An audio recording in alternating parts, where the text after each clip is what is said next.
Hello friends, தென்னங்கீற்றோட வணக்கம் எல்லாருக்கும். எல்லோரும் எப்படி இருக்கீங்க?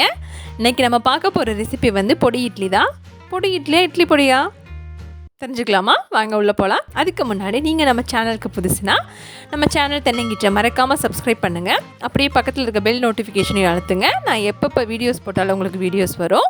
ஃபஸ்ட்டு இட்லி பொடி ப்ரிப்பரேஷன் தான். நான் வந்து இந்த கப்பில் 1 கப் வந்து உளுந்து எடுத்திருக்கேன். நான் இன்றைக்கி வந்து கருப்பு உளுந்து எடுக்கல, வெள்ளை உளுந்து தான் எடுத்திருக்கேன். உளுந்து போட்ட உடனே சூடாகிற வரைக்கும் 1 நிமிஷம் வந்து ஹையில் வைங்க. அப்புறம் உடனே சிம்மில் வச்சுருங்க. ஏன்னா தீண்டி விட்டால் கரிஞ்சிரு உளுந்து. கிட்டத்தட்ட 4-5 நிமிஷம் ஆகும் சிம்மில் வச்சு வறுக்கிறப்போ. நீங்கள் நல்லா செவந்து வரும், வாசனை வந்து நல்லா தெரியும்.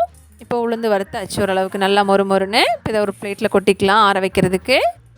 அடுத்ததாக கடலைப்பருப்பு வந்து நான் இன்றைக்கி 1/2 கப் எடுத்திருக்கேன். உளுந்து எதால் மெஷர் பண்ணணுமோ அதில் வந்து கடலைப்பருப்பு எடுத்துக்கலாம். உங்களுக்கு இவ்வளோ சேர்க்க இஷ்டம் இல்லைன்னா இதில் பாதி அளவுக்கு எடுத்துக்கோங்க. நீங்கள் கடலைப்பருப்பும் நல்லா செவக்க வறுக்கணும். மெயினாக சிம்மில் வச்சு வருங்க. இந்த அளவுக்கு ஓரளவுக்கு நல்லா வறுபடணும் செவக்க. இப்போ இதை தட்டில் கொட்டி ஆற வைக்கலாம். அடுத்ததாக 1 டேபிள் ஸ்பூன் வந்து பொட்டுக்கடலை சேர்த்துக்கிறேன்.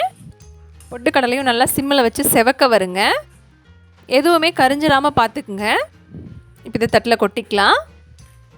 அடுத்ததாக 1 டேபிள் ஸ்பூன் வந்து பச்சரிசி சேர்த்துக்கிறேன். பச்சரிசி வந்து எதுக்குன்னா நம்ம வந்து பொடியில் வந்து எண்ணெய் ஊற்றி மிக்ஸ் பண்ணுறப்போ ஒரு கொழப்பு கிடைக்கும். நல்லா அரிசியை வந்து பொரிய விட்டதுக்கப்புறம் இதை கூட கொட்டிக்கலாம்.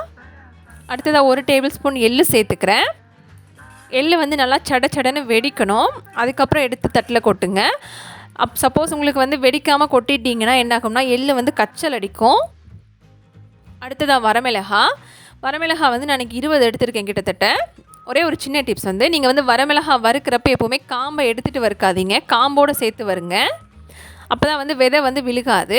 இப்போ வந்து நான் இன்றைக்கி வரமிளகாயை வந்து எண்ணெயில் தான் வறுக்க போகிறேன். இப்போ நல்லெண்ணெய் சேர்த்து இது கூட வந்து வரமிளகாயை சேர்த்துக்கிறேன்.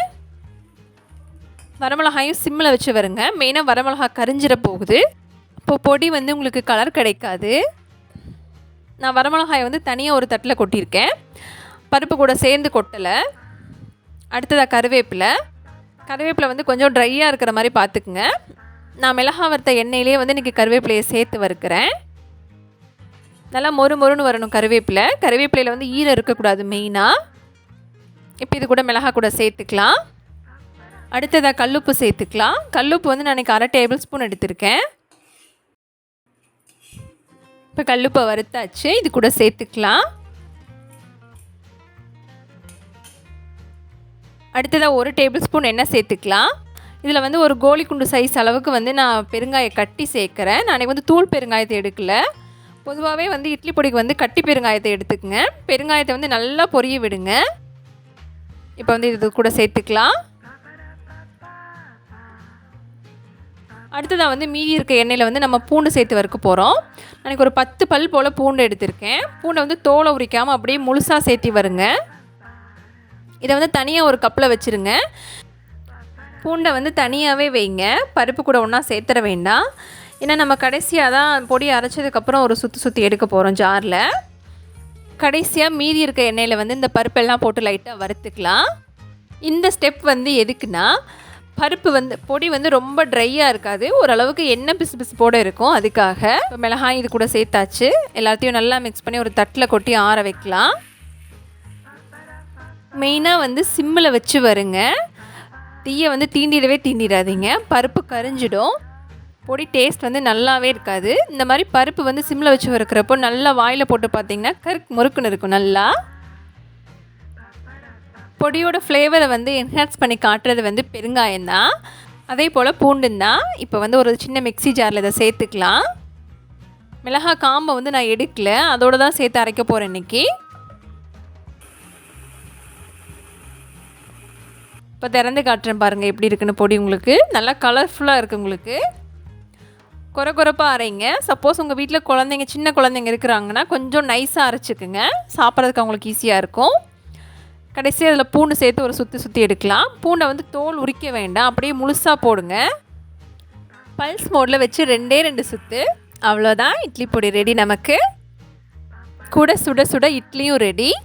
இது உங்களுக்கு பொடி செஞ்சுட்டு பொடி இட்லி செய்யாட்டி எப்படி, வாங்க பார்க்கலாம்.